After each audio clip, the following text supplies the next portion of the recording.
I'm curious if you guys do any of that research internally and if you've shared any of that. Yeah, we've always been big on the value in data. So AI has made it a lot easier to procure it. We do that currently now with like our AI calls. So we have our own AI that takes calls. And so we've got pulse data coming out from the calls that she's handling. And it's strategically geared toward things like that, like who's being mentioned, what are the competitors, what are the comparisons. We can see the season shifting right now because the trending pest is starting to change. We can see that what percentage of people are combining two different pests in their initial inquiry where combination programs might work best, maybe carpenter ants and termite being a popular choice. And so we're starting to convert that same concept that we were just doing with the AI calls with our own calls, regular people calls, and starting to give that data back. Even as we are quoting services, we call all of those quoted customers back. And for us, that's data. We're not looking to call people back to potentially win them because listen, if somebody hangs up with you, they're most likely getting their problem solved in the next 24 to 48 hours. But what we're calling back is to get data. And by that, we're looking at why didn't you go forward with us? What was it? Was it price? Was it scheduling? And then that's the information that we were logging on the calls and giving back to owners. I had an owner a couple of years ago, 2 seasons ago, where like we were very aggressive. All the things were there that I mentioned. Scheduling was like you could offer same day at any time of the day. They would get somebody there. Price points were good. Their service offerings, they were discounting things. They were super aggressive. It was the middle of July and we couldn't get over the conversion rate that we set a goal for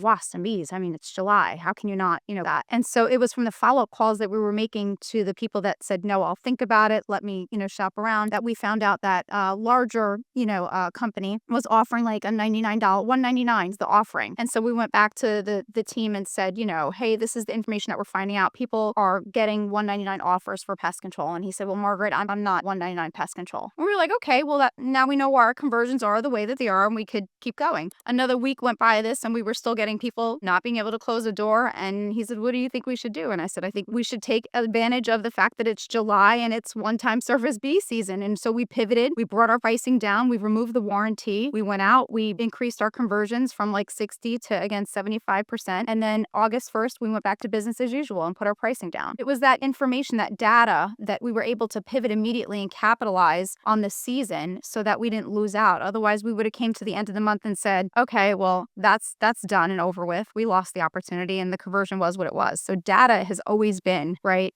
like such a crucial part of what you're doing every day. You're dropping a lot of jewelry today, Margaret. That was so, if you're listening and you don't walk away from this podcast with anything else other than the tactic of following up with customers with second goal, obviously primary goal being conversion, but then the second goal ultimately being get the feedback, get the data as to why they did not go with you. That alone is probably going to make you a ton of money this busy season because that data, it's worth its weight in gold. The fact that you actually can figure out why are leads not closing, why is our close rate not high enough or not as high as we would like it to be. So simple, right? And you're doing all of that on a recorded line. So then taking that transcript, taking all those transcripts and analyzing that data, I mean, just like so good. Yeah, it's strategic. Like, when you're calling people back, that you're going to get maybe a 1 to 2%, conversion out of it. The intent behind our follow-up calls on quoted services was never to close it. It was to get information.